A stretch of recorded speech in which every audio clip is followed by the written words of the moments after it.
Hello guys, pupunta kami sa Anonas. Okay. Nagdala na ng eco bag. Halina't mag-ukay-ukay, ating bilhin damit ng patay. Halina't mag-ukay-ukay, ating bilhin damit ng patay. So yun na nga, first time lang namin mag-ukay-ukay ni Ate Fatima. Feeling ko, mali ang naging desisyon namin ni Ate Fatima na November 2, linggong-linggo kami umalis para mag-ukay-ukay. Sobrang traffic. Tignan mo naman kasama ko, pagod na pagod na. We're here at Anonas Station na. Lilipat lang. Kasi sabi ko south, north pala. Pwede din yata dito eh.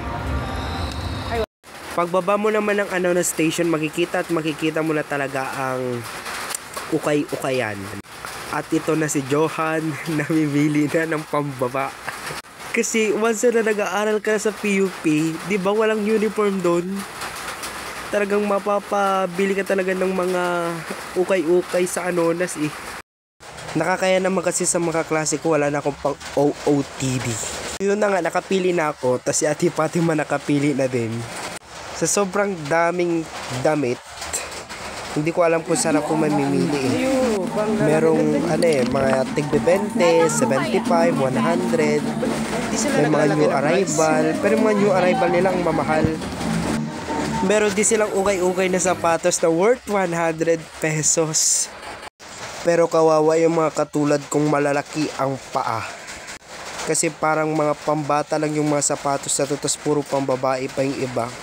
Ewan ko ba, kapag nakikita ko nitong mga sapatos na to, mga nakanganga sila. Joke. Siguro kailangan na lang ipatahi itong mga to. Mga okay pa naman. Kaso yung iba talaga, kapag nakatingin sa akin, nakanganga na. Yung pakiramdam na ang gaganda ng mga sapatos pero hindi kasya sa'yo. Tapos meron namang kasya sa'yo pero nakanganga. Meron din mga blouse na tig 20 pesos. O, tignan mo, ang gaganda, ang gaganda. Pero yung isang to para kung MSWD. Kaya sabi ko, wag na lang. Isa to sa mga nagustuhan ko. Kasi bilang isang addict sa sapatos, talagang nagustuhan ko yung mga sapatos dito. Kaso nga lang mga worth 500, ganun. Tas yung iba, maliliit. Wala silang nakalagay na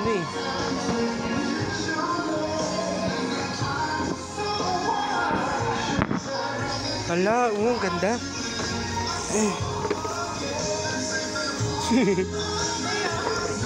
Pero, ay ganda, ang talim. Aray ko.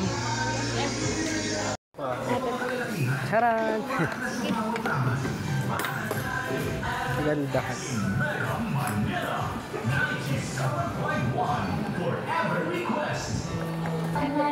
Ate Pat, ano ba to? Para tayo na malengke. Para tayo na malengke ng damit. Wow, aficionado.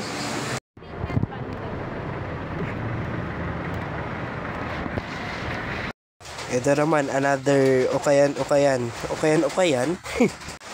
Ang dami kasi yung store dito na nagbebenta ng ukay-ukay. Yung halos lahat ng pinupuntahan namin nakakabila ko ng tigi-isa. Nakalima kaming ukay-ukayan. Nakalimang pants din ako. Yung iba 45 lang, 100, gano'n. Ito kasi kasama ko si Ate Pat, mahilig talagang halukay. Ako kasi tinatamad ako eh. Yan bagay sa'yo na ate, kapag nainitan ka.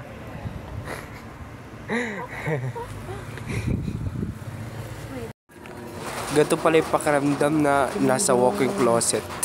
Tapos namimili ka ng masusuot mo.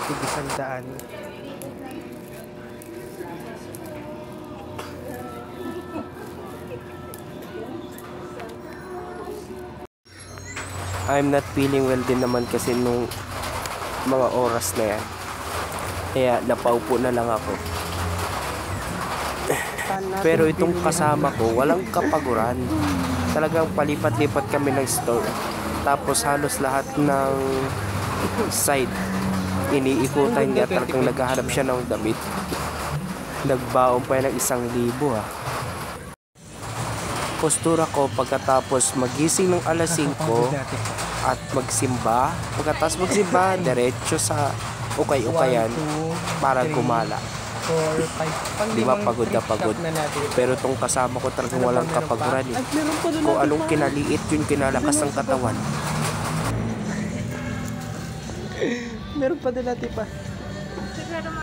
Parang halos lahat ng pinupunta natin binibilhan eh. Ikaw lang yun. Oo natin.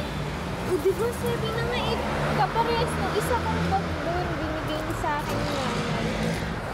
Ito na lang. Ano, ibabalik ko na to? Akala ko may kaparehas na yan. Kaso kasi, nag-aano na siya. Di ba totoong balat? Ah. Hindi, totoo yun. Galing kay nanay. Ito na lang. Sa tagal namin nag-ukay-ukay, syempre nagutom din kami. Kaya napakain kami sa Jollibee. Alam mo ba yung mga gastador? Akala mo anak ni Diskaya at saka ni Ko eh.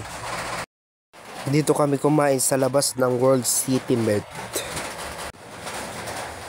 Ang school na may sariling ospital. Siguro palagi ko bakain dito yung mga college student ng mga nursing.